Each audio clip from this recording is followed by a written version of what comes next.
தெய்வத்தால் ஆகாதெனினும் முயற்சிதன் மெய்வருத்த கூலி தரும். பிறப்புக்கும் எல்லா உயிருக்கும்.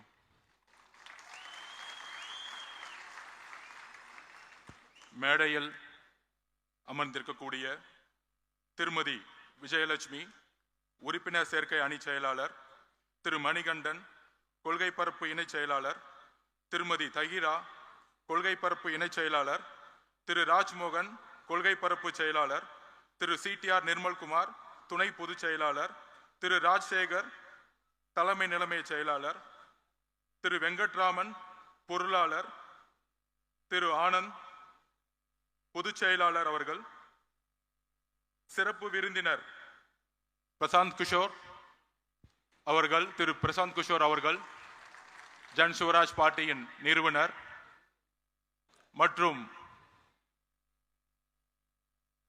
திரு ஜான் ஆரோக்கியசாமி கட்சியினுடைய ஆலோசகர், தலைவருடைய ஆலோசகர், என்னுடைய நண்பர், மற்றும் நிரந்தர தலைவர்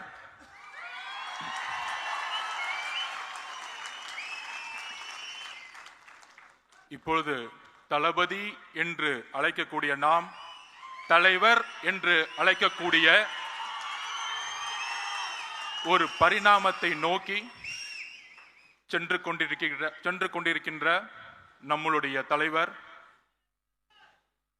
கொள்கை தலைவர், எதிர்காலம் அல்ல இன்றைய எதிர்காலம் எப்பொழுதும் தமிழகத்தின் முகம் நம்மளுடைய தலைவர் அவர்களுக்கு என்னுடைய வணக்கம்.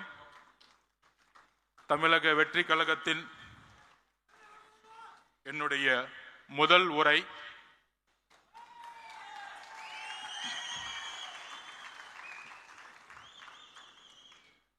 தந்தை பெரியார், புரட்சியாளர் அம்பேத்கர், கர்ம வீரர் காமராஜர், சமூக சீர்திருத்தவாதி அஞ்சலை அம்மாள் அவர்கள், வீரமங்கை வேலுநாச்சியார் அவர்கள் அவர்களுடைய கொள்கைகளுக்கும் தியாகங்களுக்கும் என்னுடைய முதற்கண் வணக்கம்.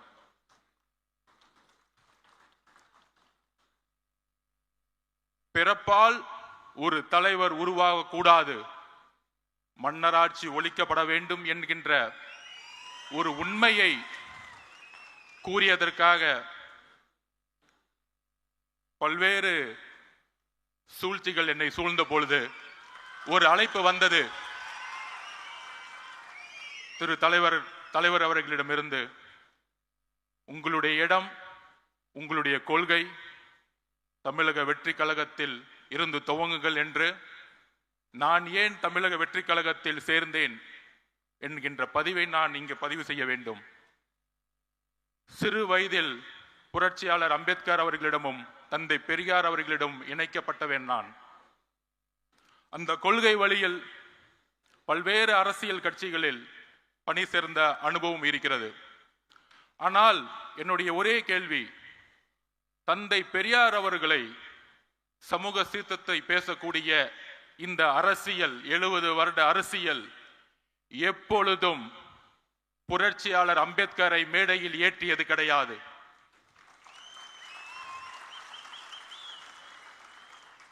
இரு பெரும் தலைவர்கள், அது ஆண் பெண் என்ற பாகுபாடு இல்லாமல் தமிழக வெற்றி கழகத்தின் எந்த ஆளுமையை தமிழகத்தில் தன்னுடைய தியாகத்தை செய்தவர்களை ஐம்பெரும் தலைவர்களாக, கொள்கை தலைவர்களாக நியமித்து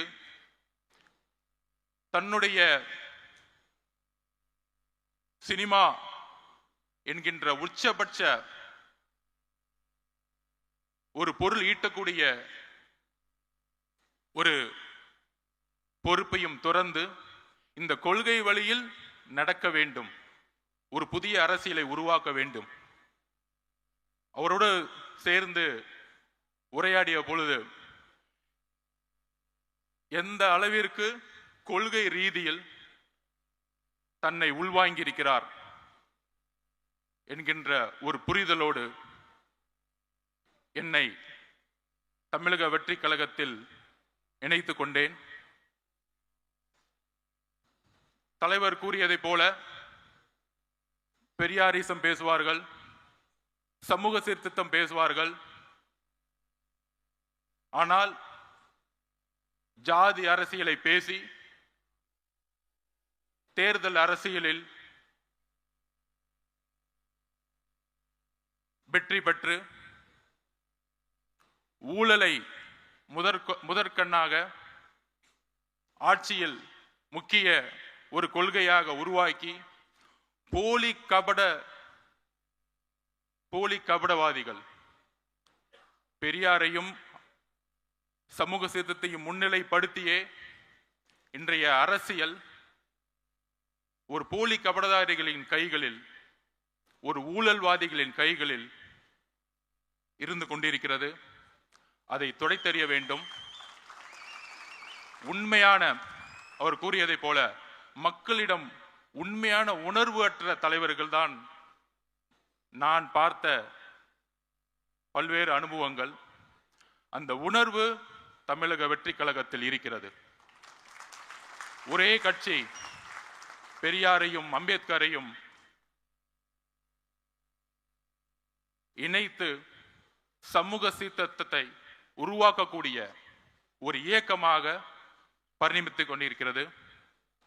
சரியாக 1925களில் திராவிட இயக்க சித்தாந்தங்களும் நீதி கட்சியின் மூலம் உருவாக்கப்பட்டு எல்லோரும் சமம் என்ற கருத்தியலை நீதி கட்சியின் மூலம் உருவாக்கப்பட்டு, நீதி கட்சியின் ஆட்சியின் மூலம் உருவாக்கப்பட்டு,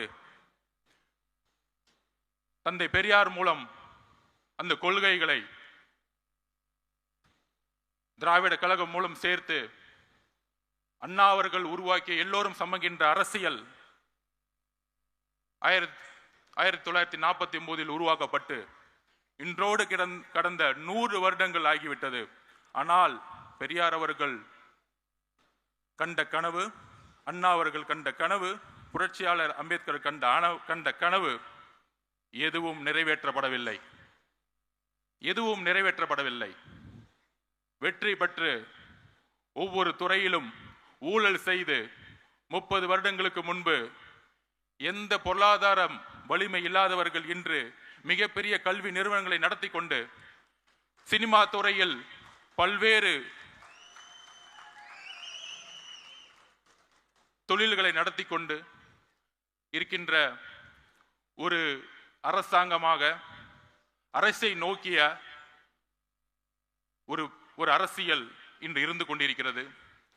அதற்கு ஒரே மாற்று தமிழக வெற்றி கழகம். அதற்கு ஒரே சிந்தனை உள்ள தலைவர் நம்மளுடைய தலைவர் விஜய் அவர்கள். எல்லோரும் பொதுவா கொள்கை ரீதியாக இருக்கக்கூடியவர்கள் தொலைக்காட்சி விவாதிகள் பேசிக் கொண்டிருப்பார்கள். நடிகர், அவருக்கு கொள்கை தெரியுமா அப்படிங்கிற விமர்சனம் இன்றைக்கு வரைக்கும் வைத்துக் கொண்டிருப்பார்கள். 75 வருடங்களாக கொள்கை பேசிய தலைவர்கள் இதுவரையும் என்ன மாற்றத்தை உருவாக்கி இருக்கிறார்கள்? 2021 பிரச்சாரம் திமுக செய்த பொழுது தமிழகத்தை கடனில் செலுத்திய மாநிலம் அதிமுக 5 லட்சம் கோடியை விட்டு சென்றது. 15 வருஷமா 5 லட்சம் கோடி தமிழக அரசு வாங்கியது. இன்றைக்கு வந்த 4 வருஷத்துல 4 லட்சம் கோடி. இன்றைக்கு 9 லட்சம் கோடியாக கடன் சென்றுகிட்டு இருக்கிறது. Policy failures. கொள்கைகளை பேசி, மேடைகளில் பேசி, மக்களிடம் கவர்ச்சியை ஏற்படுத்தி, அந்த கவர்ச்சி மூலம் ஆட்சியை ஏற்படுத்தி, அந்த ஆட்சியின் மூலம் ஊழலை மட்டுமே செய்து கொண்டிருக்கின்ற ஒரு அரசாங்கம் தான் இன்றைக்கு இருந்து கொண்டிருக்கிறது. மேம்பட்ட நாடுகளில் ஊழல் எப்படி இருக்குன்னா, வளர்ச்சி ஊழல், பொருளாதாரத்தை உருவாக்குவாங்க, அதுல ஊழல் இருக்கும். இங்க கடனை உருவாக்கி அதுல ஊழல் பண்றாங்க. இதுதான் பிரச்சனை. ஊழல் பண்றீங்க, ஒரு பொருளாதாரத்தை உருவாக்கி ஊழல் பண்ணா கூட ஒரு பெரிய புரட்சியை மேலை நாடுகளை பார்க்கலாம். இங்க கடனை உருவாக்கி ஊழலை செய்து கொண்டிருக்கிறார்கள். நம்மளுடைய தலையில எல்லாம் 9 லட்சம் கோடி இருக்கு. இன்னைக்கு 4 வருஷத்துல 4 லட்சம் கோடி. கேட்டா பொருளாதாரம் வளர்ந்துருச்சு, 10 லட்சம் கோடியை கொண்டு வந்துட்டோம். எல்லாமே மீடியா செட்டிங், பக்கா செட்டிங் பண்ற தவிர எதுவுமே தெரியாது. நான் ஒன்னே ஒன்று கேட்கிறேன், என் தலைவரை பார்த்து நடிகருக்கிறீங்க. அவர் எப்பயுமே சொன்னார், இப்ப கூட பதிவில், என்னுடைய ஒரே ஒரு கமிட்மெண்ட் இருக்கு, முடிந்த உடனே என்னுடைய வாழ்க்கை முழுவதும் மக்களுக்காக டிக்ளேர் பண்ணிட்டார்.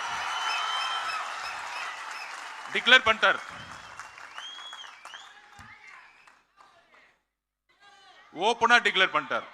ஆனா ஏன் தலைவரை பார்த்து நீங்க ஏன் நடிச்சிட்டு இருக்கீங்க? இப்ப அதுவும் கொஞ்சம் அவர் போடுற பேண்ட் சட்டையை மாத்தி நடிச்சா கூட பரவாயில்ல.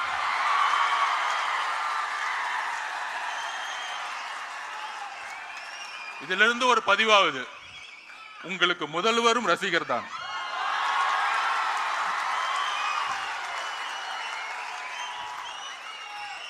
அப்புறம் நம்ம எல்லாம் வந்து அண்ணன் கூப்பிடுவோம், எல்லாரும் அண்ணன் தான் கூப்பிடுவோம். அடுத்த நாள் பார்த்தா வாரிசு,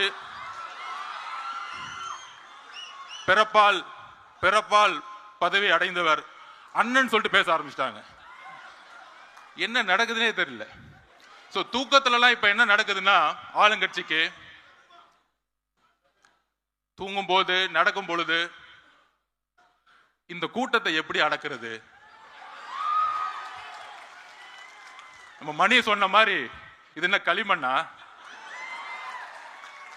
ரசிகர் கூட்டம்.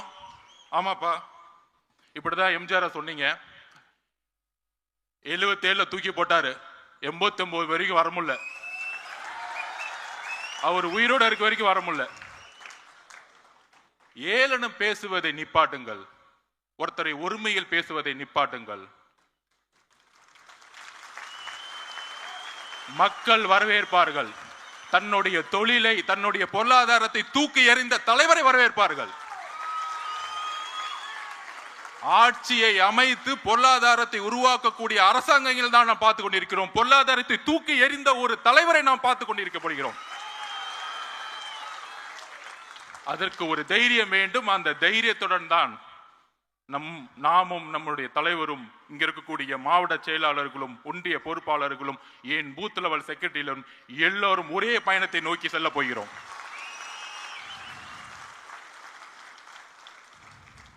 நம்ம ஜெனரல் செக்ரட்டரி அண்ணன் இது கிளம்பும் போது 4 மணி, ஆனா 6 மணிக்கு இருந்தார் காலையில.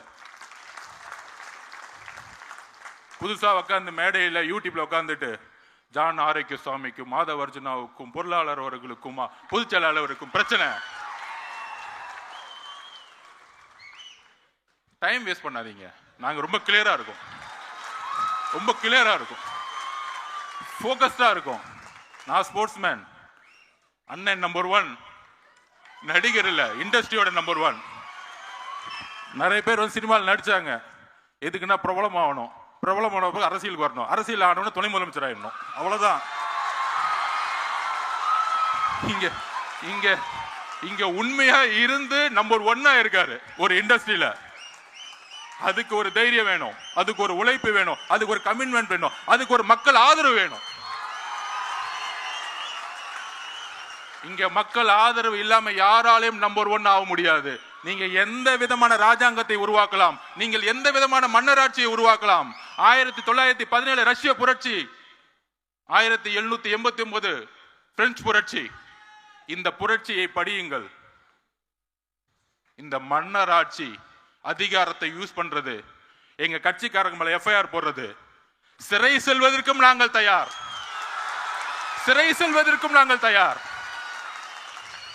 சிறைகளை பார்த்து பயப்படுவர்கள் நாங்கள் சிறையும் செல்வோம், சென்ட் ஜார்ஜ் கோட்டையும் செல்வோம். அடுத்த 62 வாரங்கள் நாம் தான் எதிர்க்கட்சி தலைவர், நம் தலைவர் தான் எதிர்க்கட்சி தலைவர். தயாராவோம், நீங்கள் எதையும் செய்யுங்கள். எத்தனை போலீஸ் வேணா பண்ணுவாங்க. நம்ம தலைவர் விகடன் மேல சொன்னார், உங்களுடைய கூட்டணி அரித்மாட்டிக்ஸ், உங்களுடைய கூட்டணி பலமான கூட்டணி, இதெல்லாம் உடையும். அதுக்கு ஒரு உதாரணம் சொல்றேன். 2011 இதேதான் யோசிச்சாங்க. திமுக 30%, காங்கிரஸ் 10%, 40. அதோடு சேர்ந்து பிஎம்கே 8%, விசிகே எல்லாம் சேர்ந்து 55% வர சொன்னாங்க. ஆனா 203 தொகுதிகளில் அன்றைக்கு இருந்த ஜெயலலிதா மேடம் ஜெயிச்சாங்க. எதிர்கட்சி தலைவராக கூட ஆக முடியல. சோ தமிழக மக்களுக்கு தெரியும் ஆட்சியோட பிரச்சனை என்ன. 36% ஈபி விலை ஏத்தி இன்னைக்கு எந்த இண்டஸ்ட்ரியும் ரன் பண்ண முடியல. நீங்க கொடுக்கக்கூடிய 1000 ரூபாய் பத்துமா? 1000 ரூபாய் கொடுத்து 10,000 ரூபாய் புடிங்கிட்டீங்க மக்கள் கிட்ட. இதையெல்லாம் என்னுடைய தலைவர் எதிர்கட்சி தலைவராக இருந்து பேசுவார் கூடிய விரைவில். அவருடைய பயணம், அவருடைய ஒவ்வொரு நொடியோடைய பயணம் தமிழகத்தில் அதிர்வலைகளை 1967 அண்ணா ஏற்படுத்தியது போல 1977 எம்ஜிஆர் ஏற்படுத்தியது போல அடுத்த பிளவு ஏற்படும் தமிழகத்தில்.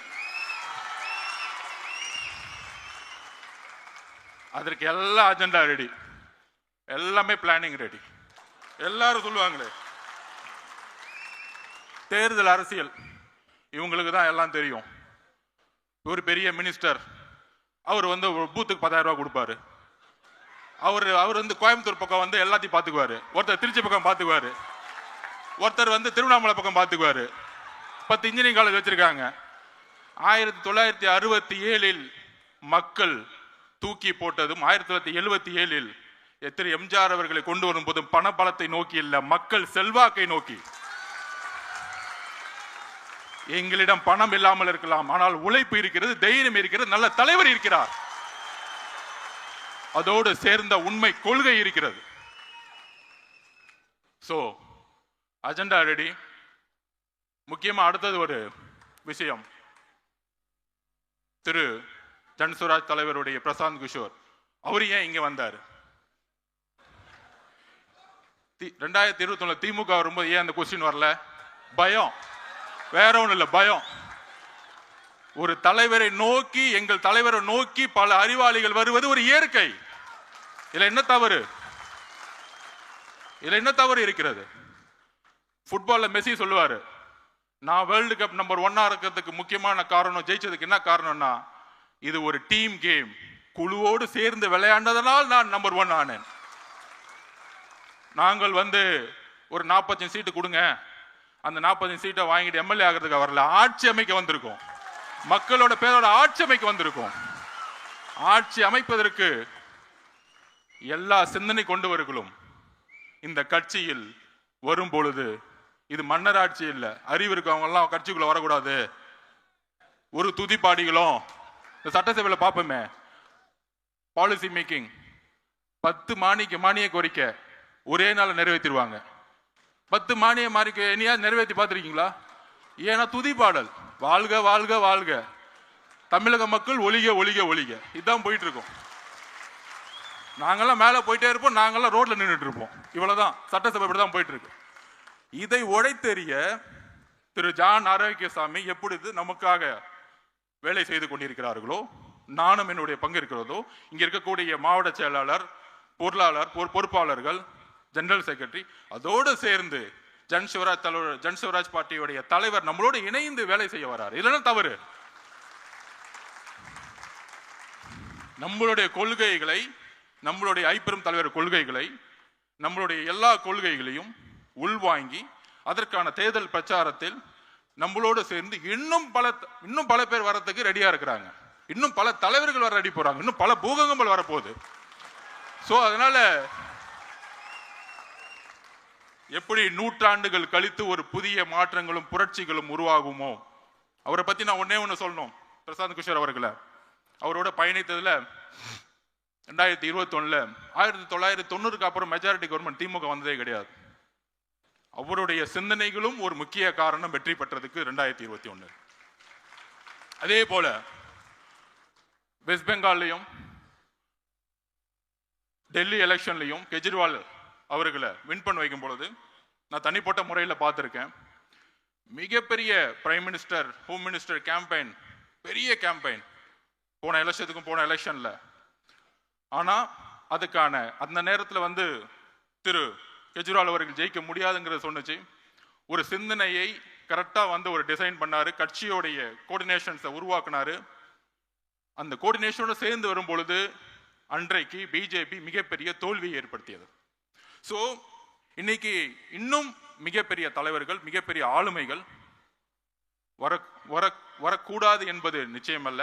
ஏனென்றால் நாம் ஒரு ஆட்சியை மக்கள் துணையுடன், ஒரு ஊழலற்ற ஆட்சியை உருவாக்க இங்கே எல்லோரும் ஒரு உறுதியேற்க வந்திருக்கின்றோம். அந்த உறுதியுடன் நம்மளுடைய பயணத்தை உருவாக்குவோம். நம்பிக்கையுடன், தைரியத்துடன் நம்மளுடைய பயணத்தை உருவாக்குவோம். வாய்ப்பு கொடுத்த தலைவர் அவர்களுக்கும், பொதுச்செயலாளர் அவர்களுக்கும், மேடையில் இருக்கக்கூடிய பொறுப்பாளர்களுக்கும் என்னுடைய நன்றி. வெற்றி நிச்சயம்.